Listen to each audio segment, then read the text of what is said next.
பார்த்தவன first சைட்டுங்கிற love first சைட்னு பார்த்தவன ஒரு பொண்ணு உனக்கு வந்து அந்த பொண்ணோட அருமை தெரியாது.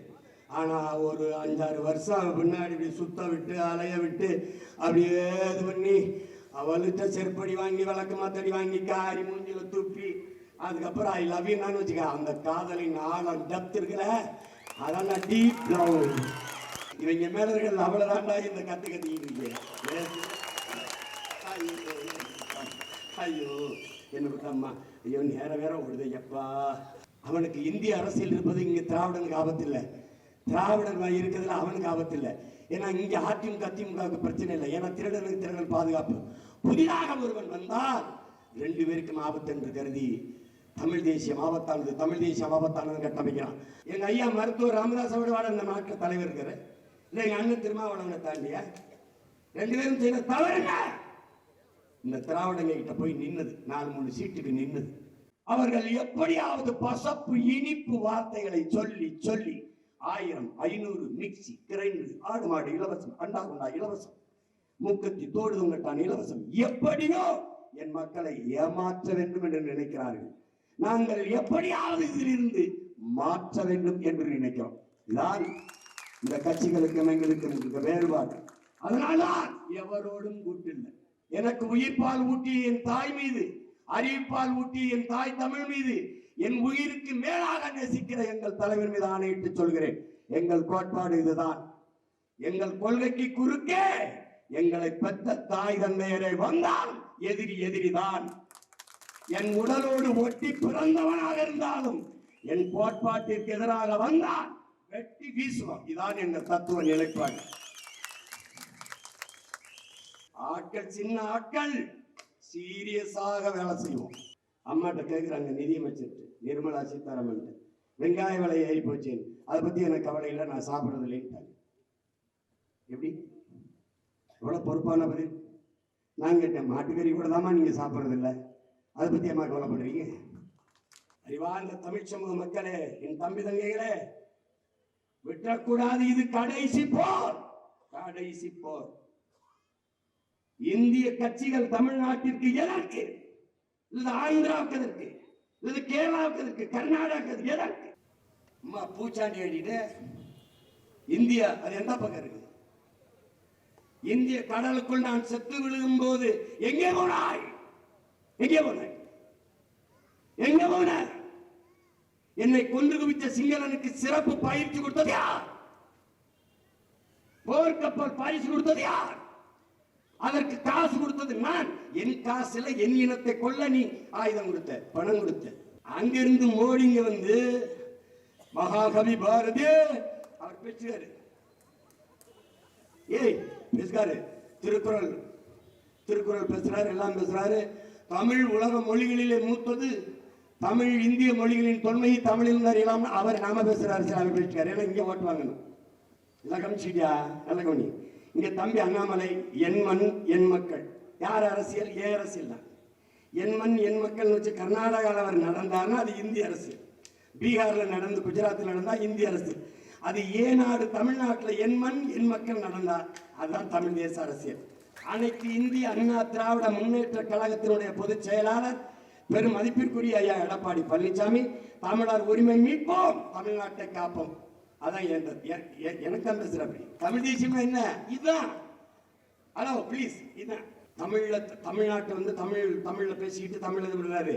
தமிழ்நாட்டை வியாபிக்கணும்ட்டு எங்காவது எங்கிருந்து அங்கே போய் நின்றுட்டு இந்தியாவை காப்பாற்ற ஸ்டாலின் அழைக்க வாங்க. ஏய் திராவிட மாடலின் தலைவர் இந்தியாவை காப்பாற்ற போயிட்டார். அவங்க அந்தந்த மாநிலத்தில் நின்றுட்டே பாருங்க. இந்திய கட்சி மாநில நலன் பேசும், மாநில கட்சி இந்தியாவின் நலனை பேசும். இதாண்டா ஆரியன் திராவிடன் ரெண்டும் ஒண்ணு. ஒரு நாள் கட்டி பிடிச்சு கை குலுக்கி சங்கமிப்பார்கள் பா என்று எங்க தாத்தா தெய்வ திருமகன் முத்துராமலிங்கத்தவர் சொன்னதை நீ நினைவுபடுத்தி பாரு. இப்ப நானே இந்துன்னு சொல்லி வச்சுக்க, எக்ஸ்ட்ரானரி. நானே திராவிடன் சொல்லி சூப்பர் சூப்பர். இன்னொரு நாய் கூட சேர்ந்துருச்சு. இதான் நடக்குது. இந்த கட்சிகள் அடையாளம் கண்டுக எல்லா பயிலும் ஏமாற்றுக்காரன். அதுல இந்த இந்திய கட்சிகள் நமக்கு முதன் பரம்பரை எதிரி. காங்கிரஸ் நம் இனத்தை கொன்ற பகைவன், வரலாற்று பகைவன். பாரதிய ஜனதா மனித குலத்தின் பகைவன். இவர்களை பழிக்கு பழி வாங்காமல் வாழ தமிழ் மகன் எவனும் தூங்கக்கூடாது. நீ எதிரியை போய் எங்க நீ அரசியல் என்பது பெரும் முதலாளிகளும் நிலக்கிழார்களும் ஜமீன் திவான்களும் அவர்கள்தான் செய்ய முடியும் என்கிற நிலையை மாற்றி எளிய மக்களும் செய்ய முடியும் என்கிற நிலையை உருவாக்கினார்கள். பிறகு அவர்களே செல்வந்தர்கள்தான், பெரும் பணக்கார முதலாளிகள் தான் அரசியல் செய்ய முடியும் என்கிற நிலையை திட்டமிட்டு உருவாக்கினார்.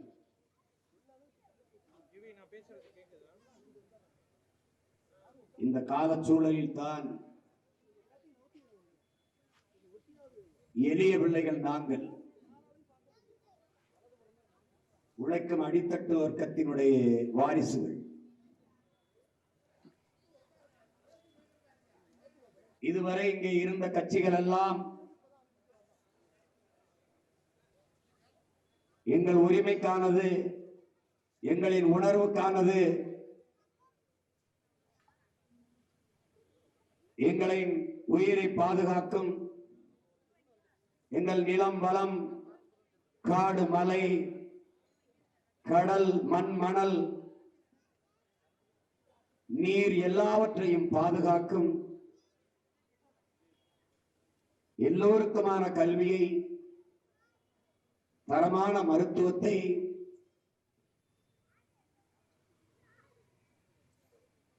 பசியில்லாத வாழ்வை, ஏழ்மை வறுமை நிலை இல்லாத ஒரு வாழ்வை பெற்றுத் தருவார்கள், அமைத்துக் கொடுப்பார்கள். இவர்கள் எங்களின் பாதுகாவலர்கள் என்று கருதி கொண்டிருந்தோம். ஆனால்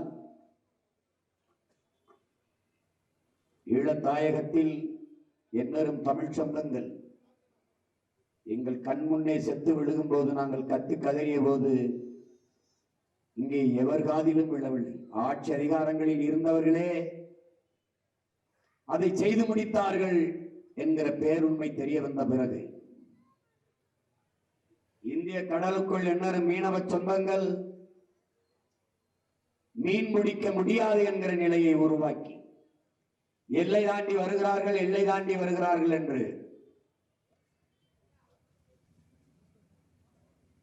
ஒரு பொய்யான பரப்புரையை சொல்லி சொல்லி என் மக்களில் 840 பேருக்கு மேலான மீனவ சொந்தங்களை சுட்டுக் கொன்றார்கள் சிங்களவர்கள். சுட்டுக் கொள்பவனுக்கு துப்பாக்கியும் தோட்டாவையும் கொடுத்தது இவர்கள்தான் என்று தெரிய வந்த பிறகு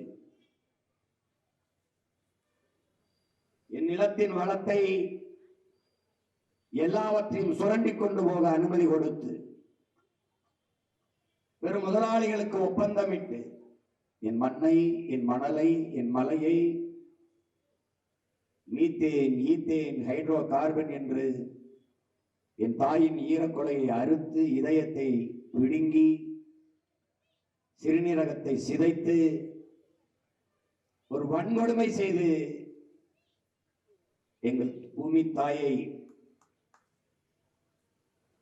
பெரும் நோயாளியாக மரணப்படுக்கைகளை படுக்க வைத்ததை பார்த்த பிறகு குடிக்க நீரோ, படிக்க கல்வியோ, படித்த கல்விக்கு ஏற்ற வேலையோ, உண்கிற உணவு உணவா நஞ்சா, குடிக்கிற நீர் நீரா அல்லது விஷமா, சுவாசிக்கிற காற்று காற்றா கந்தக துகளா என்று எதுவுமே தெரியாது வாழ்ந்து கொண்டிருக்கிற எனது மக்கள் இதற்கெல்லாம் என்ன காரணம் என்று யோசிக்காது நாம வாங்கி வந்த வரம், நம் தலையில் விதிக்கப்பட்ட விதி என்று புலம்பிக் கொண்டிருந்த மக்களுக்கிடையே விதி மதியால் வெல்லலாம் என்ற புரட்சிகர சிந்தனையோடு உலகெங்கிலும் வரலாற்றில் பல்வேறு மாற்றங்கள் முடியாது என்ற சொல்லில் இருந்துதான் பிறந்திருக்கிறது. இது நடக்குமா? இதெல்லாம் சாத்தியமா? இப்படி எள்ளி நகையாடப்பட்டு ஏளனம் செய்யப்பட்ட இடத்தில் இருந்துதான் உலகில் மாறுதலுக்கான பல்வேறு புரட்சியாளர்கள் பூத்திருக்கிறார்கள், பிறந்திருக்கிறார்கள். Martin Luther King, Malcolm X, Abraham Lincoln, Ho Chi Minh, Fidel Castro, Che Guevara, மாசத்துக்கு இப்படி மகத்தான புரட்சியாளர்கள். இந்திய பெருநிலத்தின் விடுதலைக்கு ராணுவம் கட்டி போராடிய மாவீரன் சுபாஷ் சந்திர போஸ், அவனையே தன் முன்னத்தியராக கொண்டு வழித்தடமாக கொண்டு வந்த எங்கள் உயிர் தலைவன், அடிமை தேசியத்தின் விடுதலை அதற்கு விலை தலையே ஆனாலும் கொடுக்க தயார் என்ற நிலையிலே களத்திலே வாய்ந்த மானமரவன். கையிலே ஆயுதம் இல்லை, எதிர்கள் வலிமைமிக்க ஆயுதமாக ஒரு படையாக திரண்டு நிற்கிறோடு நிற்கதியாக நிற்கிற நாம் எப்படி அவனோடு எதிர்த்து போரிடுவது என்ற நிலை வருகிற போது ஏன் நம் உயிரையே ஆயுதமாக ஏந்தக்கூடாது என்று முடிவெடுத்து உயிராயுதம் ஏந்தி உயிருக்கு மேலாக நேசித்த தமிழ் தேசிய மக்களின் விடுதலைக்கு களத்திலே நின்ற இந்த இனத்தில் பிறந்த முதல் மாவீரன் எங்கள் உயிர் தலைவன் மேதகவே பிரபாகரன் அவர்கள். அந்த மானமரவனின் வழிவந்தவர்கள் எண்ணற்ற மது முன்னோர்கள் கற்பித்தது, அவர்கள் வாழ்க்கையில் கடைபிடித்தது. தீரன் சின்னமலை, பூலித்தேவன், மருதுபாண்டியர், வேலுநாச்சியார், வீரன் அழகுமுத்துக்கோன், சுந்தரலிங்கனார், வன்னிக்காலடி, பெரும்பிடுகு, பண்டார வன்னியன் என்று எங்கள் வீர பரம்பரையில் எங்கள் மூதாதைகள் அடிமை வாழ்வினும் உரிமை சாவு மேலானது என்ற முழக்கத்தை முன்வைத்தார்கள். நாம் சரணடைந்து வாழ்வதை விட சண்டையிட்டு சாவது மேலானது என்ற தத்துவத்தை முன்வைத்தார்கள். அதை உள்வாங்கி அதையே உயிர் மூச்சாக ஏற்றுக்கொண்ட எம் உயிர் தலைவன், ஒருவன் காலில் விழுந்துதான் வாழ வேண்டும் என்கிற நிலை இருக்குமானால் நீ எழுந்து நின்று இறந்துவோ என்ற புரட்சியாளன் சே குவேரா அவர்களுடைய புரட்சி மொழி உள்வாங்கி சுதந்திரமற்ற மனித வாழ்வு அர்த்தமற்றது என்ற தத்துவத்தை படித்தவன் களத்திலே வெடித்து துடித்து ஓடி வந்தான். புரட்சிகர போர்க்களத்தில் தமிழ் தேசியத்தின் விடுதலை என்ற புனித கனவோடு அந்த கனவு எங்கள் கண்முன்னே நசுக்கி அழிக்கப்பட்ட போது கையறு நிலையில் கையை பிசைந்து கொண்டு கண்ணை கசக்கிக் கொண்டு கதறி அழுது கொண்டு இந்த இன மக்களுக்கு இடையே இருந்து நாங்கள் பார்த்தோம். எங்கள் இனத்தின் பிணத்தின் மீது நாற்காலியை போட்டு பதவியை அணிவித்தவர்களை பார்த்தோம். அன்றைக்கு முடிவெடுத்தோம், மானத்தமிழ் வீரத்தமிழ் பிள்ளைகள் இவர்களை வீழ்த்தாது நம் இனத்திற்கு விடுதலை இல்லை என்ற முடிவை எடுத்தோம். ஒரு கோட்பாட்டை வகுத்தோம். பசி, பஞ்சம், ஊழல், லஞ்சம், கொலை, கொள்ளை, சாதிய இழிவு, தீண்டாமை, அடக்குமுறை, ஒடுக்குமுறை, மதுமர போதை, பெண்ணி அடிமைத்தனம், பாலியல் வன்கொடுமை, இது ஏதுமற்ற ஒரு தூய தேசம். புதிய ஒரு தேசம் செய்வோம், மக்கள் புரட்சியால் அதை உறுதி செய்வோம் என்ற முழக்கத்தை முன்வைத்து களத்திலே பாய்ந்து எங்கள் உயிர் தலைவன் கருவியேந்தி பாய்ந்தான். அவன் பிள்ளைகள் கருத்தியல் கோட்பாட்டோடு களத்திலே பாய்ந்தோம். அவன் ஆயுதமேந்தி பாய்ந்தான், நாங்கள் அறிவாயுதமேந்தி பாய்ந்தோம். எங்கள் முன்னவன் முப்பாட்டன் முருக பெருந்தகை வேலேந்தி பாய்ந்தான். அவன் பரம்பரையிலே வந்த எங்கள் முன்னவர்கள் சேர சோழ பாண்டியர்கள், அருண்மொழி சோழன், அவன் அன்பு மகன் அரசேந்திரன் வாளும் வேலுமேந்தி பாய்ந்தார்கள். அதன் பிறகு வந்த எங்கள் தலைவன் துப்பாக்கி தூக்கி பாய்ந்தான், ஆயுதமேந்தி பாய்ந்தான். அவன் வழியிலே வருகிற நாங்கள் அறிவாயுதமேந்தி பாய்கிறோம். காலம்தான் வெவ்வேறு காலகட்டத்தில் எங்களுக்கு வெவ்வேறு கருவிகளை கையளித்தது. உலகத்திலே எங்கள் இலக்கு ஒன்றுதான், இனத்தின் விடுதலை. விலை தலையே ஆனாலும் சிக்கல் இல்லை. இதுதான் எங்கள் கோட்பாடு. இந்த நிலையான உறுதிப்பாட்டில் கோட்பாட்டில் நிற்பதால் தான் எவரோடும் கூட்டணி இல்லை.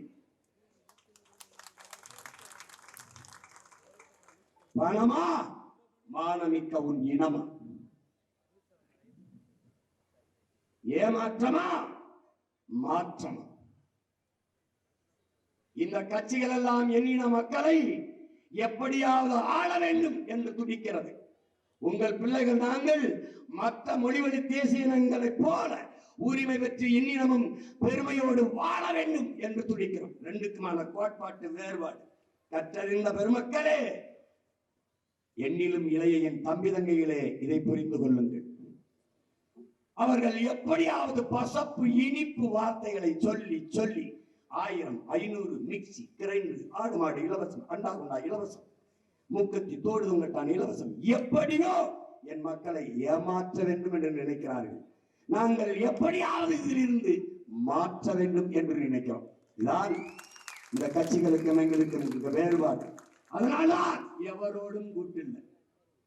எங்கள் கோட்பாட்டின் உறுதியை நீங்கள் வழங்கிக் கொள்ள வேண்டும் என்னும் பெற்றோர்களே, என் உயிர் தமிழ் மீது, எனக்கு உயிர்ப்பால் ஊட்டிய என் தாய் மீது, அறிவிப்பால் ஊட்டிய என் தாய் தமிழ் மீது, என் உயிருக்கு மேலாக நேசிக்கிற எங்கள் தலைவர் மீது ஆணையிட்டு சொல்கிறேன், எங்கள் கோட்பாடு இதுதான். எங்கள் கொள்கைக்கு குறுக்கே எங்களை பெற்ற தாய் தந்தையரை வந்தால் எதிரி எதிரிதான். என் உடலோடு ஒட்டி பிறந்தவனாக இருந்தாலும் என் கோட்பாட்டிற்கு எதிராக வந்தால் வெட்டி வீசுவோம். இதான் எங்கள் தத்துவ நிலைப்பாடு. ஆட்கள் சின்ன ஆட்கள் சீரியஸாக வேலை செய்வோம்.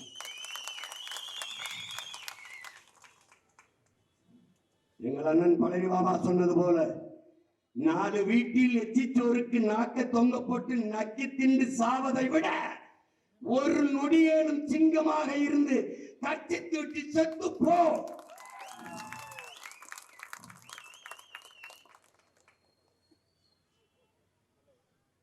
நாங்கள் போரிடுவது, நாங்கள் கத்துவது, நாங்கள் தெரு தெருவாக கதறி வருவது எங்கள் வாழ்க்கைக்கு அல்ல.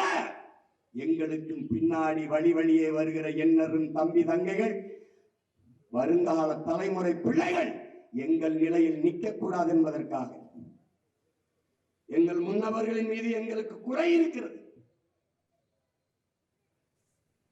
விமர்சனம் இருக்கிறது. பெருந்தலைவர் காமராஜர் செய்த பிழை இந்தியன். அதனால் என்ன ஆனது உனக்கு சீமான்? தேவிகுளம், பீர்மேடு உள்ளிட்ட தாலுகாக்களை கொண்ட இடுக்கி மாவட்டம் கேரளாவுக்கு சொந்தமானது. காவிரி உற்பத்தியாகிற பிறகு அங்க வாழ்ந்த மக்கள் தமிழ்நாட்டோடு இருக்கிறோம் என்று போராடினார்கள் எல்லை பிரிப்பிலே. இல்லை இல்லை, நீங்க கர்நாடகாவோட போ என்று எமது முன்னவர்கள் சொன்னது தவறு. என் அருமை பெரும்பாட்டன் அருள்மொழி சோழன், அவன் மகன் அரசேந்திரன் உலகில் பல நாடுகளை வென்று 3வது பெரிய வல்லரசை நிறுவினார்கள். ஆனால் அங்கெல்லாம் இந்த கொடியை ஏற்றினார்களே ஒழிய எங்களை குடியேற்றவில்லை. மற்ற மன்னர்கள் இங்கே படையெடுத்து வந்தார்கள், கொடியும் ஏற்றினார்கள், அவர்கள் மக்களை குடியும் ஏற்றினார்கள். வரலாற்றில் என் முன்னவர்கள் செய்த பெரும் பிழை. பேரன்பிலும் பெருந்தன்மையிலும் எண்ணின மக்கள் பிழை செய்தார்கள் எங்கள் முன்னவர்கள். அந்த தவறை இன்னும் ஒரு முறை செய்து வருங்கால தலைமுறை எங்களை புதைத்து இடம் தேடி காரி உமிழ்வது போல வைத்து விடக்கூடாது என்பதற்காகத்தான் இந்த பிள்ளைகள் தன்னலமற்று இந்த களத்திலே போராடி கொண்டிருக்கிறோம். எங்கள் அதிகாரம் என் மக்களுக்கானது. அண்ணல் அம்பேத்கர் கற்பித்திருக்கிறார், அதிகாரம் மிக வலிமையானது என்ற முழக்கத்தை முன்வைத்தார். கீழே நான் அதை அடைந்து விட்டால் அனைத்தும் எளிமையானது என்ற முழக்கத்தை சேர்த்து அதிகாரம் மிக மிக வலிமையானது என்ற முழக்கத்தை முன்வைத்தார். நான் அது என் மக்களுக்கானது, அதிகாரம் மிக வலிமையானது, அந்த அதிகாரம் என் மக்களுக்கானது என்கிற முழக்கத்தை பின்னே தொடர்ந்து மக்களுக்கான அதிகாரத்தை நிறுவு. கல்வி, கல்விக்கேற்ற வேலை, வேலைக்கேற்ற சம்பளம், அதை கொண்டு வாழ்கிற பெருமை மிக்க வாழ்வு, அதுவே உங்கள் பிள்ளைகளை எங்களின் கனவு. 5க்கும் 10க்கும் அரிசிக்கும் பருப்புக்கும் வேட்டிக்கும் சேலைக்கும் கையேந்துகிற இளைநிலையில் இல்லாது மான தமிழ் மக்களை தன்மானத்தோடு தலைநிமிர்ந்து வாழ வைக்க வேண்டும் என்கிற கனவு. ஈக்கும் எறும்புக்கும் இரையாக இருக்கட்டும் அரிசிமாவில் கோலம் போட்டவன் அறப்படி அரிசிக்கு அல்லாடி நிற்கிறான். பொங்கலுக்கு கையேந்துகிறான். 1 கிலோ அரிசி, 1/2 கிலோ வெல்லம், 1 முழ கரும்பு. தன்மானமிக்க தமிழன் 1 முழ கயிறில் தூக்கிலே தொங்கலாம். கேவலம் ஆண்டுதோறும் உழைத்து அவனுடைய தேசிய பண்டிகை பொங்கல், ஒரே ஒரு பண்டிகை. அதுக்கு கூட அவன் சொந்தமாக அரிசி பருப்பு வாங்கி பொங்கல் வச்சு கொண்டாட முடியாத ஏழ்மை வறுமையில் இருக்கிறான் என்றால் இதை வளர்ச்சி என்று கட்டமைப்பவரிடத்தில் என்ன சொல்லு? இது வளர்ச்சி என்று இருக்கிறது இல்லையா? என் உடன் பிறந்தார்களே, நீங்கள் பட்டினி கிடந்து செத்து போனால் உங்களை கட்டையில் எரிக்காமல் கரண்டில் எரிப்பது வளர்ச்சி. அதான் இவர்கள் கட்டமைக்கிற டெவலப். பிச்சைக்காரன் சூப்பு மிஷின் வைத்து பிச்சை எடுக்கிறதை வளர்ச்சி என்று கட்டமைக்கிறார்கள். நாங்கள் பிச்சைக்காரர்களை இல்லாத ஒரு தேசத்தை உருவாக்குவதை வளர்ச்சி என்கிறோம்.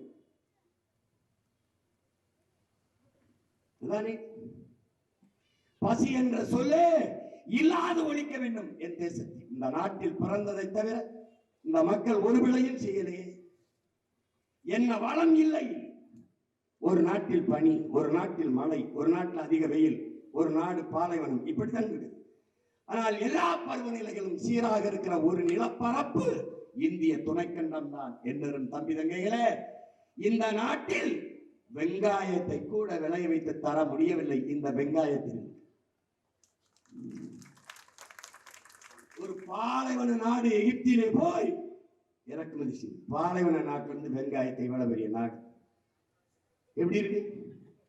அம்மாட்ட கேட்கிறாங்க நிதியமைச்சர் நிர்மலா சீதாராமன், வெங்காய விலை ஏறி போச்சு, அதை பத்தி எனக்கு கவலை இல்லை, நான் சாப்பிடுறது இல்லைன்னு.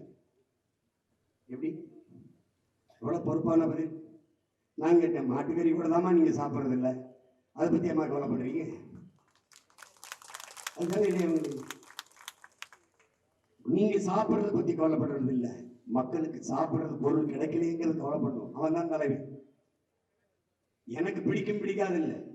இப்ப எங்க தலைவருக்கு இறை நம்பிக்கை இல்லை, ஆனால் மக்களின் வழிபாட்டில் அவர் தலையிடல. எனக்கு இறை நம்பிக்கை இல்லை. ஆனால் இப்போ ஒரு தேசிய விடுதலையை முன்னெடுக்கிற போது 3 சுவத்தில் வீடு கட்ட முடியாது, 4வது சுவரும் கட்டித்தான் கட்டணும். அந்த 4வது சுவர் என் பண்பாடு வழிபாடு சேர்த்து மீட்டெடுக்க வேண்டிய தேசிய உரிமைக்கு நிற்கிற இடத்தில் அதையும் சேர்த்து மீட்டெடுக்க வேண்டிய உரிமையும் கடமையும் பொறுப்பும் எனக்கு கையளிக்கப்பட்டது. அதனால் எது என் இறை? என் இறை முருகன், தமிழ் பெருங்கடவுள் முருகன்.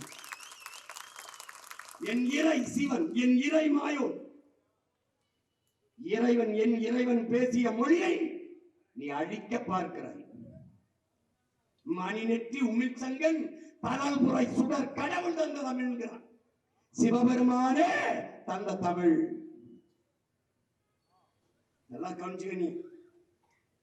அவன் பேசிய தமிழ் பொங்குதர் வார்த்தை அஞ்சினை தும்பி காமம் செப்பாது கண்டது மொழிமோ என்று செயலெழுதி இறையனார் என்று கையெழுத்து படித்து பாரு. சிறப்பு தமிழ் படித்தவனுக்கு தெரியும். யார்? அவன்தான் சிவன். அவன்தான் சிவன். மாசில் வீணையும் ஆலை மதியமும் வீசு தன்னும் வீங்கில வேணிலும் மூசு வண்டரை பொய்கையும் போன்றதே ஈசன் எந்த இறையடி நிழலே என்று அப்பரடிகளார் பாடியது அவனைத்தான். 63 நாயன்மார்கள், 12 ஆழ்வார்கள், 18 சித்தர்கள், 12 திருமறைகள், தேவாரம், திருவாசகம், திருப்புகள் எல்லாம் எங்கள் இறைகளுக்காக தமிழில் பாடப்பட்டது. அந்த தமிழை அழிக்க நீ நினைக்கிற. இறையனாரும் எம்பெருமான் முருகவேலும் அகத்தியரும் கட்டித்தாத்த தமிழ் சங்கத்தில் வளர்த்த தமிழ். அந்த தமிழை ஒழிச்சுட்டு இந்தி வழி ஒற்றை மொழி 50,000 ஆண்டுகளுக்கு மூத்த மொழியின் மகன் நான். 500 ஆண்டுகளே தொடாத மொழி இந்தி. உங்கள் மொழி, உங்கள் தாய் அழகானவள், அன்பானவள், அறிவானவள். அதை சொல்வதற்கு உங்களுக்கு உரிமை உண்டு, சொல்லுங்கள். ஆனால் என் தாய் அசிங்கமானவள், இழிவானவள் என்று எவன் உலகத்தில் சொல்லக்கூடாது. கொண்டே வருவேன்.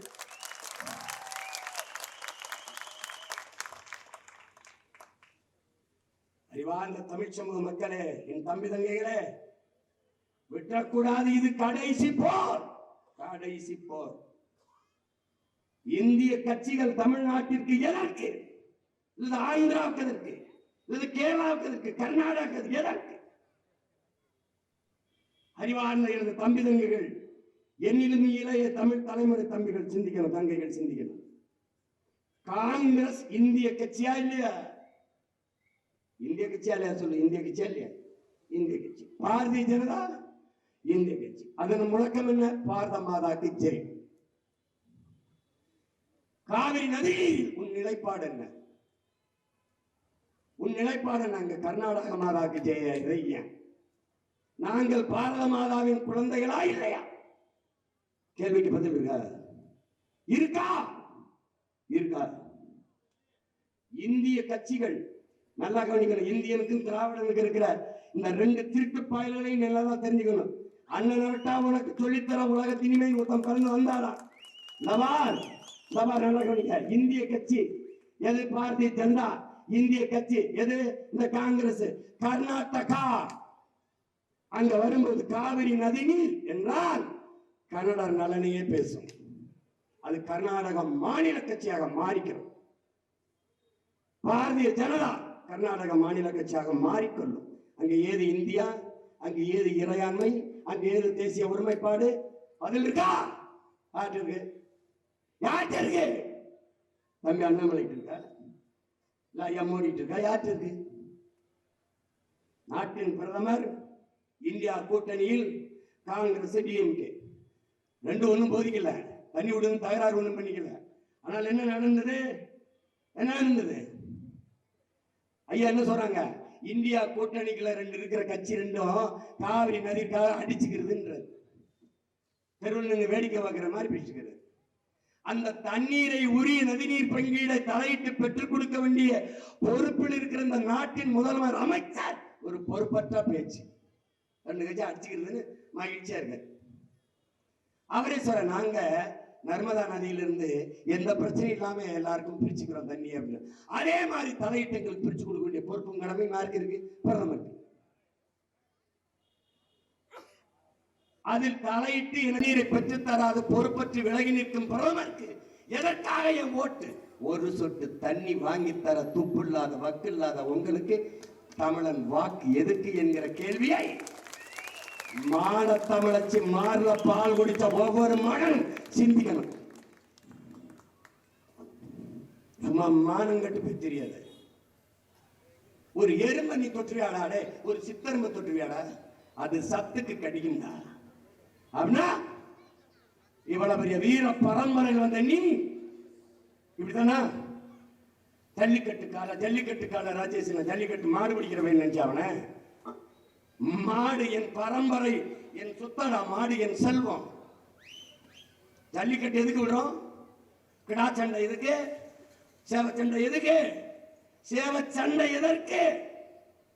செத்து தோத்து போன கோழியை கரியாக்குவோம். சேவலை ஜெயிச்ச சேவலை இனப்பெருக்கத்துக்கு வச்சுக்கிடுவோம். தோத்த கிடாய கரியாக்கும், ஜெயிச்ச கிடாய இனப்பெருக்கத்துக்கு வச்சுக்கிடுவோம். ஜல்லிக்கட்டுல பிடிபடாத காலை எதுவோ அதான் இனப்பெருக்கத்துக்கு வச்சுக்கிடுவோம். ஆட்லையும் கோழிலையும் மாட்லையும் வீரத்தை அடுத்த தலைமுறைக்கு கடத்திய பரம்பரைடா தமிழன் பரம்பரை.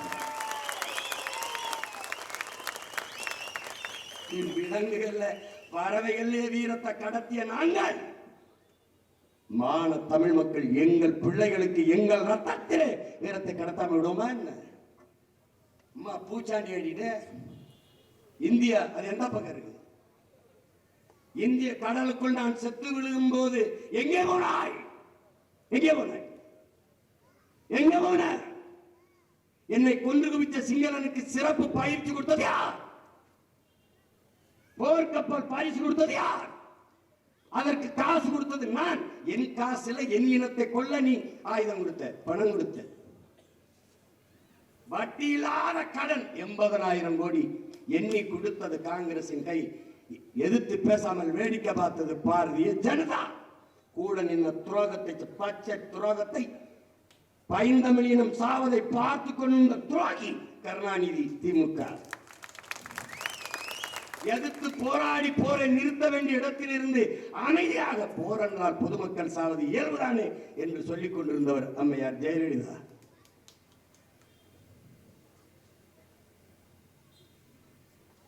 எப்படி இருக்கு? கோபப்படாம இருக்கணும் அப்படின்னா ஒண்ணு எப்படி பேசுமா?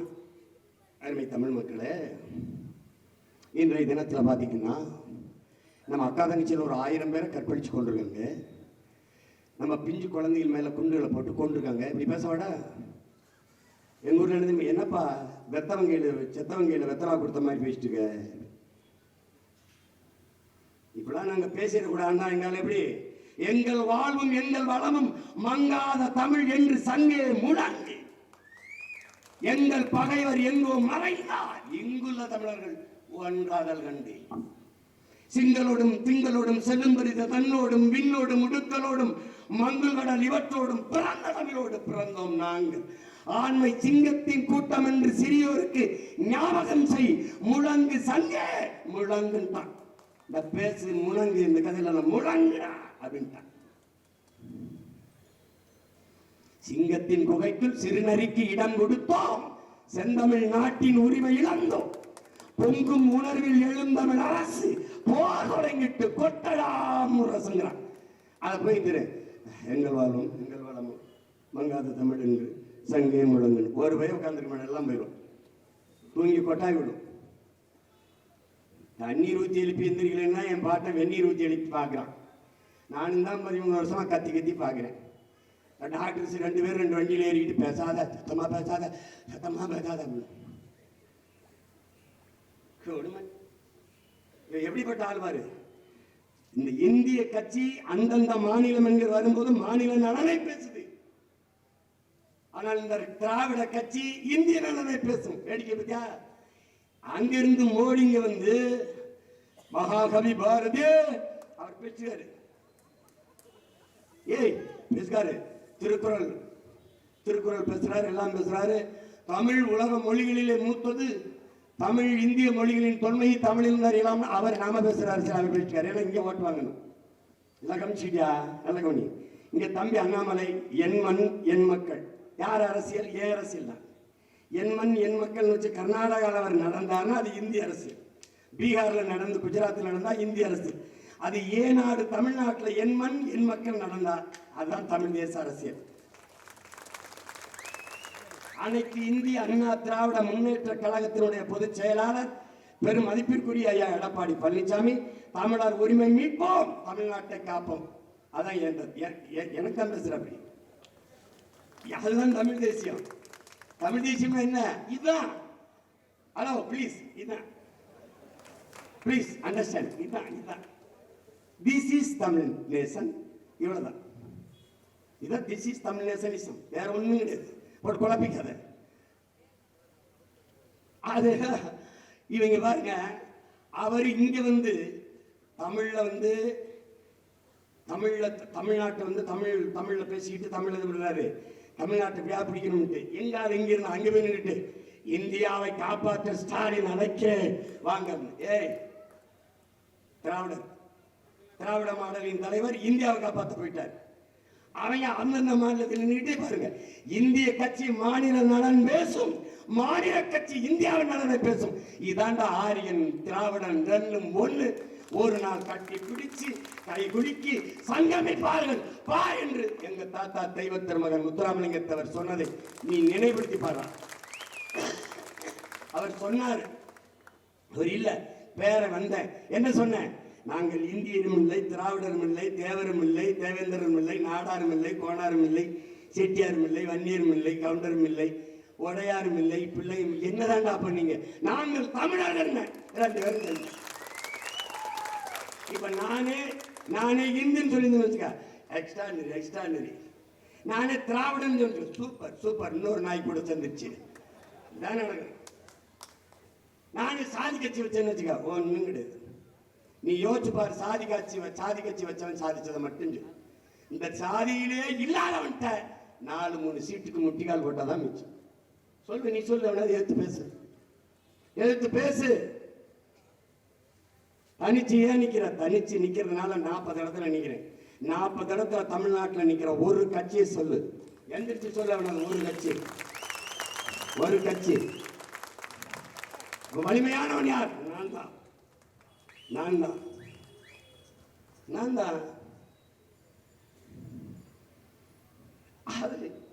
சும்மா அம்மா நிக்கிறாங்க மம்தா இந்தியாவில். அதுக்கப்புறம் கெஜ்ரிவால் போட்டிட்டாரு, தனிச்சு நின்று ஜெயிச்சாரு. எவனுக்கு வீரம் இல்லை, நம்பிக்கையும் இல்லை. போட்டியிட சொல் பார்ப்போம். ஏன் நிற்கிற சீமான்? எங்கள் முன்னவர்கள் வந்தவர்கள் எல்லாம் சில பகுதி கட்சி தொகுதி கட்சிகளால் என்று தோற்று போனார்கள். மாப்போசி என் கட்சியின் தோற்றுனர் ஸ்ரீபாதித்தனார், கியா விஸ்வநாதம், அண்ணல் தங்கோ, திருவிக்கா, மறைமல்லடிகள் போன்ற மாபெரும் எதிர் சோமசுந்தர பாரதி ஒரு எண்ணற்ற மக்கள் வந்தா தமிழ் தேசிய அரசியல். ஏன் பேர மாதிரி நிக்க முடியல? நிக்கல, அதனால போயிட்டான். அப்ப வரலாறு எனக்கு படிப்பிக்குது. எங்க ஐயா மருத்துவர் ராமதாஸோட வாட இந்த நாட்டில் தலைவர் இருக்கிற இல்லை, எங்க அண்ணன் திருமாவளவனை தாண்டியா? 2 பேரும் செய்த தவறுங்க. இந்த திராவிடங்க கிட்ட போய் நின்னது, 4-3 சீட்டுக்கு நின்னது. தோத்தா என்ன தோத்துட்டு போறோம், தோல்வி என்பது தோல்வி அல்ல, வெற்றியின் தாய் என்பதை நீங்கள் கவனத்தில் வச்சுக்கணும். வெற்றி என்பது தோல்வியின் குழந்தைதான் என்பதை கற்றறிந்த பெருமக்கள், இளைய பிள்ளை தத்துவங்களை படியுங்கள். இதுதான் ஆக சிறந்த தத்துவம். தோல்வி சொல்கிறது என்னை தொட்டுவிட்டு சென்றவன் தோற்றதாக வரலாற்று செய்தியில் இருந்து. வெற்றி எப்போதும் உன்னை சிரித்து மகிழ வைக்கும், தோல்வி எப்போதும் சிந்தித்து வெல்ல வைக்கும். எளிதில் வென்றவனின் இதயம் பூவை விட மெல்லிதாக இருக்கும். தோற்று தோற்று தோற்று போய் வென்றவனின் இதயம் இரும்பை விட கடினமாக இருக்குங்கிறான். இப்ப எனக்கு வெற்றி வந்தா அப்படி இருக்கும். நான் எவ்வளவு கடினப்பட்டு இவளை மாதிரி பார்த்தவன ஃபர்ஸ்ட் சைட்டுங்கிற லவ் அட் ஃபர்ஸ்ட் சைட்னு பார்த்தவன ஒரு பொண்ணு உனக்கு அந்த பொண்ணோட அருமை தெரியாது. ஆனா ஒரு 5-6 வருஷம் பின்னாடி இப்படி சுத்த விட்டு அலைய விட்டு அப்படியே இது பண்ணி அவள்கிட்ட செருப்படி வாங்கி விளக்கு மாத்தடி வாங்கி காரி மூஞ்சில துப்பி அதுக்கப்புறம் ஐ லவ் யூ நான் வச்சுக்க. அந்த காதலின் ஆழம் டெப்த் இருக்குல்ல, அதான் டீப் லவ். அண்ணன் என்னடா லவ் எல்லாம் பேசுன்னு இவங்க மேல இருக்க லவ்ல தாண்டா இந்த கத்திக்கிட்டு இருக்கீங்க. ஐயோ என்ன அம்மா, ஐயோ நேரம் வேற ஓடுது. எப்பா எதுவும் ஓட மாட்டேங்குது, நேரம் தான் ஓடுது. அதனால அறிவித்திருந்த பெருமக்கள் இந்த 2 கட்சியுமே நீங்க நல்லா கவனிங்க. ஐயா ஸ்டாலின் இந்தியாவை காப்பாற்ற வாருங்கள், உங்கள் ஸ்டாலின் அழைக்கிறேன் அப்படிங்கிறார். அது சொல்றாரு பாருங்க, விவசாயிகளை தீவிரவாதிகள் போல நடத்துகிறார் மோடி. ஐயா இவர் சிப்காடுக்கு எதிராக திருவண்ணாமலையில விவசாயிகள் போராடிட்டாங்க. விவசாயிகள் மேல 7 பேர் மேல குண்டாஸ் போட்ட மேதை சொல்றாரு, அவரு தீவிரவாதி போல நடத்துறாரு. அதை சொல்வதற்கு இந்த நிலத்தில் தகுதி உள்ள ஒருவன் நான் நீங்க சொல்லாதீங்க. 7 பேர் மேல குண்டாஸ் போட்டு உள்ள வச்சுட்டு ஒவ்வொரு நாளும் தீ குளிச்சு புனிதர் வருவாங்க. அப்படியே சீதை தீ குளிச்ச மாதிரி நான் நல்லவன்.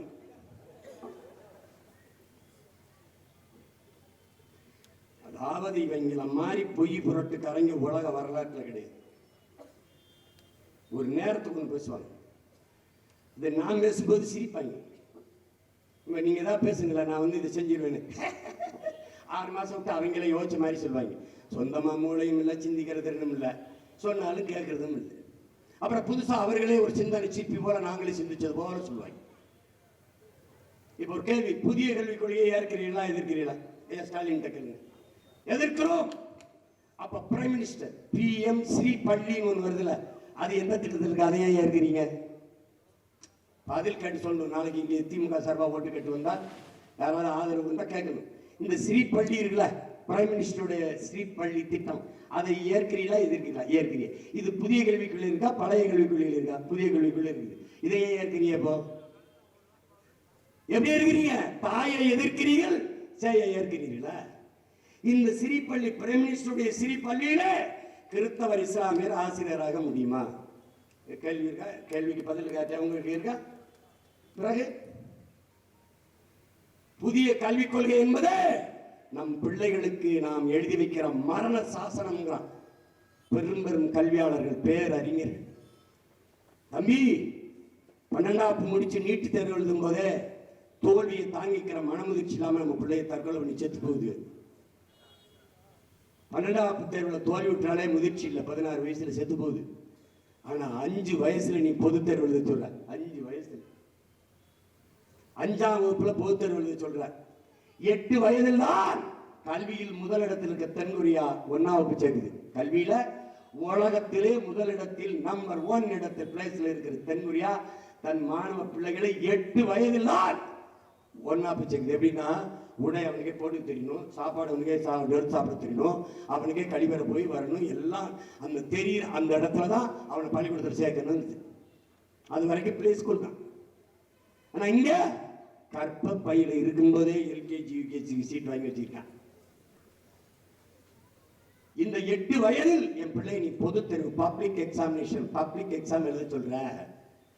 அந்த நேரத்தில் தோத்து போயிட்டான்னு வச்சுக்கிறீங்க என் மகன் அந்த பிஞ்சு மனது அப்படி நொறுங்கி விழுந்துடும். சமூகத்தை எதிர்கொள்ள முடியாது, சக நண்பர்களை பார்க்க முடியாது. ஐயோ நம்ம தோத்துட்டோமோன்னு கல்வி மேலே வெறுப்பு வந்துவிடும். இது எப்படி மாத்துவா சீமான்? மாத்துவேன். பசுஞ்சோலை பள்ளிகள் நோ எல்கேஜி யூகேஜி கிழிச்சு தூரப்படுத்து. அரும்பு மொட்டு மலர் 3 வகுப்பு. என் பிள்ளைகளை யாரும் படிக்க சொல்லக்கூடாது. என் பிள்ளைகளை பெற்றோரும் ஆசிரியரும் படிக்கணும். 3 வயது முடிஞ்சா 6 வயசுல 1ஆம் வகுப்பு சேர்ப்பேன். 3 வயசுல எடுப்பேன், 6 வயசுல 1ஆம் வகுப்பு சேர்ப்பேன். கேட்பேன், சான்றிதழ் பெற்றோர்கிட்டையும் கேட்பேன், ஆசிரியர்கிட்டையும் கேட்பேன். யாரு தமிழ் அமுது, இவளுக்கு என்ன பிடிக்குது, என் பொண்ணுக்கு என் செல்லத்துக்கு என்ன பிடிக்குது, பாட்டு பாடுறதுல ரொம்ப விருப்பமா இருக்கா. அப்படியா, பாட்டு படிக்கிறதா, பாட்டு கத்துக்கிறதா கல்வி அவளுக்கு. மற்றது அறிவியல், புவியியல், ஆங்கிலம், வரலாறு அதெல்லாம் துணை பாடம். இந்த எல்லா பாடத்திலையும் ஃபெயில் ஆயிட்டாலும் அவ ப்ரொமோட்டட் பாஸ். ஆனா அவன் முதன்மை பாடம் எடுத்திருக்காங்க பாட்டு கத்துக்கிறது, அதுல தோத்தரக்கூடாது. கல்வி என்பது சுகம், சுமை அல்ல. நல்லா விளங்குதா? அதை நான் சொல்றது இப்போ உனக்கு புரியாது. நான் செஞ்சு காட்டும் போது சார் தான் அண்ணன் சொன்னது, நீ ஒன்று ரொம்ப வளம் போட்டு யோசிக்காத, உனக்காக நான் ரொம்ப யோசிச்சு மண்டையில் பாதி முடி போட்டி போச்சு. இப்போ நீ என்ன செய்ய, எனக்கு ஒரு ஓட்டை போட்டு நிம்மதியாக வீட்டில் படுத்துக்க, நாட்டை என்கிட்ட கொடு, மீதியை நான் பார்த்துக்கிறேன். நீ அண்ணன் காவிரியில் தண்ணி வரணும், குண்டார இணைக்கணும்னா அதை இணைக்கணும்னா அண்ணா அப்படி ஆயிடுச்சுன்னு இப்படி ஆயிடுச்சுன்னு உன்னை விட நான் அதிகமாக பாதிக்கப்பட்டு நிற்கிறேன், பார்த்துக்கிட்டு இருக்கிறேன். எனக்கு என்ன புதுசாக நீ மனு போடுறது, மனு கொடுக்கறது, அதெல்லாம் நான் பார்த்துப்பேன். இந்த கட்சிகளை அடையாளம் கண்டுக, எல்லா பயிலையும் ஏமாற்றுக்காரன். அதுல இந்த இந்திய கட்சிகள் நமக்கு முதன் பரம்பரை எதிரி. காங்கிரஸ் நம்ம இனத்தை கொன்ற பகைவன், வரலாற்று பகைவன். பாரதிய ஜனதா மனித குலத்தின் பகைவன். இந்த 2 பேரும் நமக்கு பொது எதிரி தான். இவன் கொன்னா நம்ம இனத்தை கூட நின்று வேடிக்கை பார்த்தான். இந்த திமுக கூட நின்று துரோகத்தை செஞ்சான். உங்க எல்லாத்தையும் கேட்கிறேன், மான தமிழ் மக்களே, என் தம்பி பாலச்சந்திரன் இன் ராணுவ கஸ்டடி என்ற செய்தி, சிங்கள ராணுவ கஸ்டடி. இந்த செய்தி தமிழ்நாட்டு உளவுத்துறைக்கு, தமிழ்நாட்டு அரசுக்கு, இந்திய உளவுத்துறைக்கு, இந்திய நாட்டின் பெரும் தலைவர்கள், குறிப்பாக சகோதரர் ராகுல் காந்தி, அந்த குடும்பத்தில் இருக்க பிரியங்கா காந்தி, இங்கே தமிழ்நாட்டை ஆண்ட முதலமைச்சர் கருணாநிதி, இவர்களுக்கு தெரியுமா தெரியாதா? ஒரே கேள்வி, பொது மேடையில் தானே கேட்கிறேன். இதே மாதிரி பொது மேடையில் நல்ல ஆண் மக்கள் பதில் சொல்லுங்க, தெரியுமா தெரியாதா? ராஜீவ் காந்தி குடும்பத்திலே, பிரபாகரன் குடும்பத்திலே ஒருவர் கூட உயிரோடு இருக்கக்கூடாதுன்னு சொன்னவன் எவன்? சொன்னீங்களா இல்லையா? அந்த பச்சிரம் பாலகனை வெறுமேலோடு தொலைதூரத்தை வெறிச்சு பார்த்துக் கொண்டிருந்தவன் என் இத்தனை லட்சக்கணக்கான சித்தப்பாக்களே, பெரியப்பாக்களே, என் அண்ணன்களே, தம்பிகளே, என் பெரியம்மா சின்னமாக்களே, நான் நிற்கதியா நிற்பதை பாருங்கள். உங்கள் இனத்தின் உரிமைக்காக, விடுதலைக்காக போராடிய வீர மறவனின் மகன், இளைய மகன் தனித்து நிற்பதை பாருங்கள். அந்த பிஞ்சு நெஞ்சே 5 குண்டை பாய்த்தியவன் எவன்? அதை பற்றி இந்த நிலத்தில் பேச ஒரு நாக்கு இருந்துச்சாடா? உனக்கு ஒரு நாதி இருந்ததா சொல்லு, இருந்ததா? சிரியால அயலாங்கிற ஒரு பையன் கடல்ல செத்து கரை ஒதுங்கினோன்னு எல்லாரும் கொந்தளிச்சா. மல்லாக்க செத்து 5 குண்டு வாங்கி செத்திருந்த என் தம்பி பாலச்சந்திரனுக்கு ஒருத்தங்கூட ஒரு பச்சதாப்பு இல்லையடா. யோக்கிய பயிலடா. இவர்கள் நம் பிணத்தின் மீது நாற்காலியை போட்டு பதையை அணிவித்தவர்கள் பாவிகள். இவர்களை பழிக்கு பழி வாங்காமல் வாழ தமிழ் மகன் எவனும் தூங்கக்கூடாது. நீ எதிரியை போய் எங்க தள்ளிட்டு நீ தங்கச்சி இசைப்பிரியாவை வன்புணர்வு செய்து கொலை செய்து போட்டான். இங்க இருந்த ஆட்சியாளர்கள் சொல்லும்போது ராணுவம்னா கற்பழிக்கத்தாய செய்யும். எப்படி இருக்கு? எப்படி இருக்கு?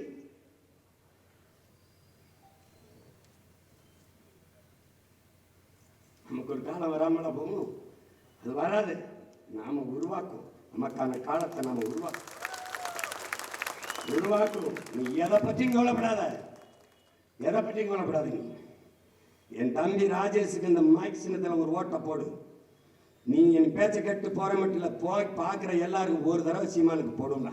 ஏய், அவன் சின்னத்தை எடுத்துக்கிட்டு அவனை படாத பாடுபடுத்துறாங்க. என்னை ரைட போடுறாங்க.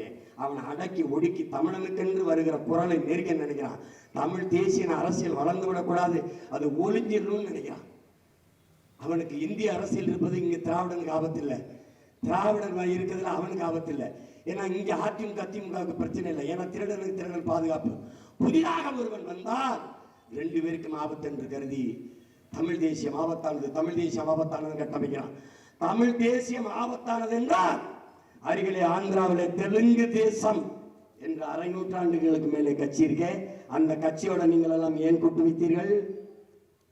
தெலுங்கர்கள் தெலுங்கு தேசம் என்று வைத்தால் ஆபத்தில்லை. தமிழர்கள் நாங்கள் தமிழ் தேசம் பேசினால் ஆபத்தாயிருந்தா எப்படி? நாடு என் நாடு, தேசம் என் தேசம்.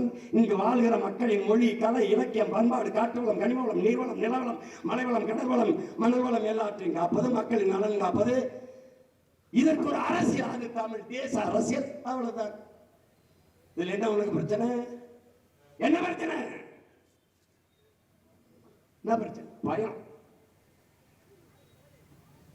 தடவி கொடுத்து விளையாடிட்டு இருந்தீங்கல்ல, பச்சை மட்டையோட பார்த்து வெளுத்து விட்டுங்கிற பயம். என் அன்பு தம்பி ஜல்லிக்கட்டு ராஜேஷ் வீரக்கலை மீட்பு கழகத்தின் தலைவன். தமிழர் பாரம்பரிய வீர கலைகளை செத்து போக விடாமல், வீழ்ந்து விடாமல் மீட்டூராக்கம் செய்ய வேண்டும் என்று துடிக்கிற இளைஞன் என் தம்பி ராஜேஷ் அவர்கள். அவருக்கு நீங்கள் செலுத்துகிற வாக்கு என்பது தமிழர் மானம், வீரம், அறம் எல்லாவற்றையும் காக்கும். மொழி காக்கும், இனம் காக்கும், மண் காக்கும், மானம் காக்கும், தமிழ் மக்களின், தமிழ்நாட்டு மக்களின் நலன் காக்கும் என்பதை கவனத்தில் வைத்து உண்மைக்கு, நேர்மைக்கு, தூய்மைக்கு, எளிமைக்கு, எல்லாவற்றையும் மாற்ற துடிக்கும் எளிய தலைமைக்கு, மக்களின் நன்மைக்கு மைக்கு சின்னத்திலே வாக்கு செலுத்தி வெற்றி பெற செய்யுங்கள். எங்களின் வெற்றி தமிழ் பேரினத்தின் வெற்றி. மற்றவர்கள் வெல்வது என்பது சாதாரண நிகழ்வு. உங்கள் பிள்ளைகள் எங்களின் வெற்றி சரித்திர புரட்சி, சரித்திர மாற்றம். புரட்சி எப்போதும் வெல்லும். எங்கள் வெற்றி அதை சொல்லும். எங்களின் இலக்கு ஒன்றுதான், இனத்தின் விடுதலை. இனம் ஒன்றாவோம், இலக்கை வென்றாவோம்.